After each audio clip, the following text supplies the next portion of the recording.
Here's everything you might not have noticed in the newest episodes of Hazbin Hotel. As always, there will be spoilers up ahead, so please don't get annoyed at me. Anyway, let's get into it. We can see Nifty attacking a sinner that's at the hotel because they look like a bug. I don't know if she genuinely can't tell that that's a sinner, but hey, she's just doing her job, you know? Fat Nuggets is sleeping in a little bed behind Cherry and Angel. I think this is still the cutest thing ever. We saw in one of the promo shots, we saw this bed and I was like, oh my god, adorable. And it still is. He's just sleeping and I love that for him. When Charlie's on her phone, we can see her contacts. Obviously there's Vaggie pinned at the top, but we can also see Vivian Madrano, who is Vivsy Pop. Husker Dust are flirting and I'm totally normal about that.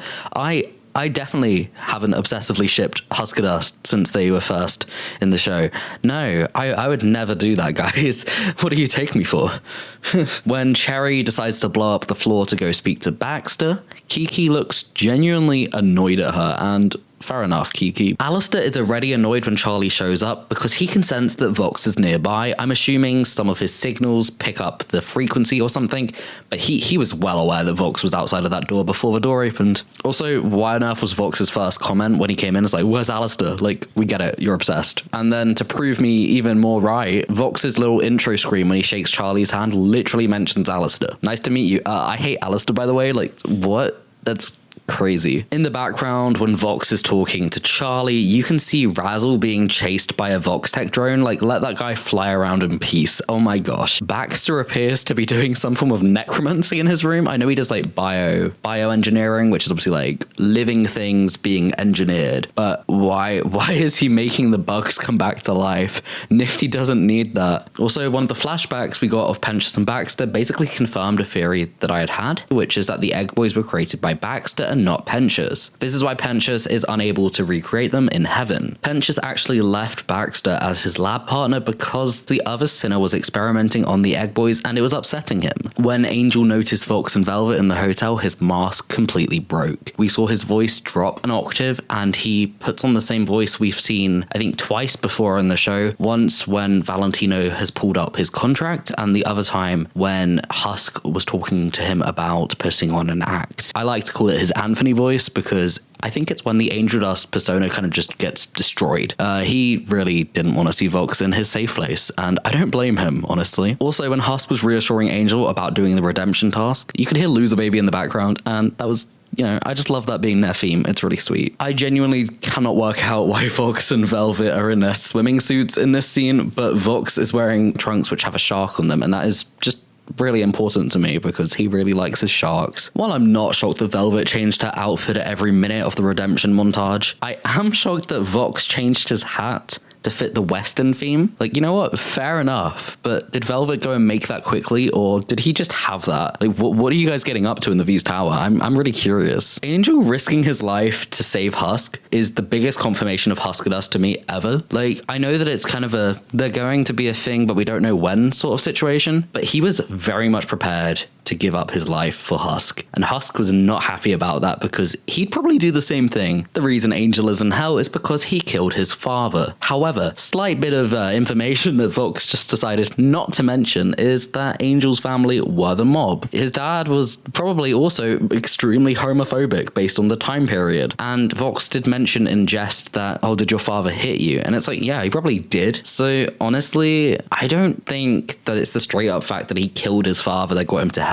I'm sure there is some other stuff. It might be how he went about it. I'm not really sure how you'd redeem yourself in this situation. If it's like Pentious's thing of, you know, sacrificing yourself after not doing that in the past and speaking out. I'm not really sure, but I do think this means Angel will be the next one redeemed. The restaurant that Vox and Velvet have a reservation at is called Dante's Inferno, which is named after part of a poem that was written about a fictional journey through hell. The Helluverse actually takes a lot of its elements from this poem, like the different rings and all of that. And for this episode, the last one is that Cherry is choosing to stay at the hotel because she wants to redeem herself. Because she wants to see Pentious again, and that is honestly so sweet. Okay, on to episode 4. On Charlie's little dressing table, you can see a bunch of like makeup products that came from Rosie's Emporium. Also on Alistair's little table on his mirror, you can see that he's kept a bunch of the bugs that Nifty had decorated for him, which again, girl dad kind of vibes, you know what I'm saying? Lucifer and Alistair's mugs seem to complement each other here. We have noticed this before in promos, but obviously Alistair's says duck season and Lucifer's says deer season. We get it. You guys hate each other enough to have custom mugs made. That's kind of crazy, actually. Also, Alistair is not drinking coffee or tea. He's drinking blood because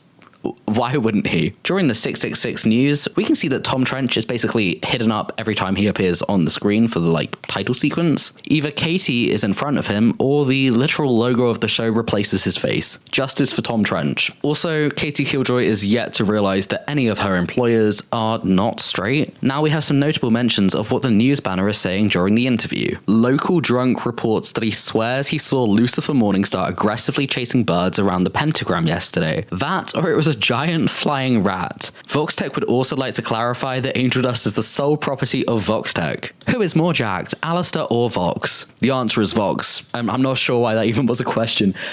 Who's writing this? Vox, are you involved in this? The person who owns Alistair's soul is finally revealed. It is Rosie, who has actually owned his soul since before Alistair got to hell, kind of, by a day. Rosie is the reason that Alistair's working at the hotel, though I'm not really sure why. Alistair died after being mistaken as a deer. That's because his silhouette blended in with the trees, so it looked like he had antlers, I guess. But yeah, he got shot by a deer hunter, and that's why he's a deer in hell. We still don't actually know what task Rosie wants Alistair to complete, or why she had him take a break from hell for 7 years, basically. The bench in Cannibal Town says in memory of Susan. That means Susan died in the battle, which is kind of sad, I guess. I guess a lot of cannibals died then. Someone in the live chat of the 666 news is asking if Valentino is going to do another art vlog, which means that Valentino has done an art vlog before. Honestly, I respect it. His paintings are kind of cool. We have another chat message which made me laugh, which was just, it's actually crazy how there's nothing of Lilith in this child. Lucifer's dumbass genes must be so strong. Yeah, pretty much true, I guess.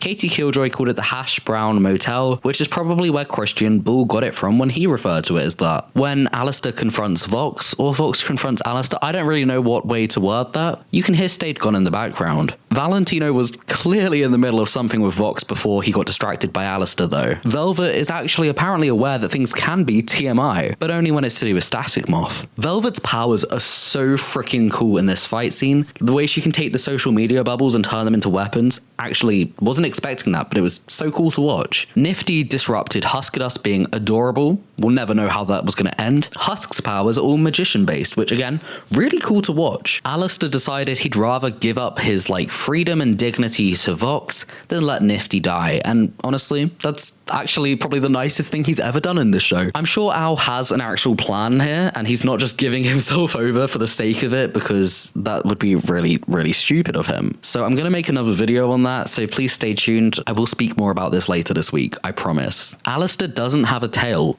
I really know there's a big part of the fandom right now that is not happy. It also looks like Vox is taking Alistair on dates.